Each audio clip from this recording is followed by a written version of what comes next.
Hi guys, in this video I'll show you how to link your partner on Flow app or FLO app. So as you can see, this is the official app of Flow, and if you have not downloaded the app, so just go to the App Store or Play Store in your mobile phone, and from here just search the application called FLO, and once you search this app you will see this application Flow period and pregnancy tracker. So download this app, and once you download the app just click on this button called open.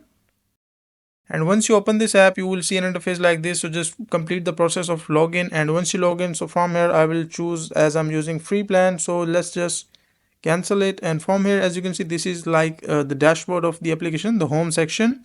And from here you will see like multiple options like log period and the dates and calendar and your account and further details. So what you need to do is you will see like these options called today, insights, and from here you will be able to see like secret chats and messages, everything. As you can see, these are all the details, so you can check out everything. And if we talk about how we can link our partners, so this is the an option with the messages partners. So from here just click on partners, and if we scroll down a little bit here we will find certain questions like your questions answered. So you can also read out these questions, and if we scroll down, here is like here's how to invite your partner. First, invite. You need to invite your partner to Flow and generate a pairing code. And second thing is pair. Your partner will download the Flow app and then use the code to pair your profiles. And third is share. Once the invite and pairing is done, you will be sharing Flow with your partner. So link your partner, and from here you will be able to generate your code. And once you have generated your code, like you can send this send pairing code, and once you send the code you will be able to join your partner with you on this Flow app. So that is a simple and easy process of how you can link your partner here.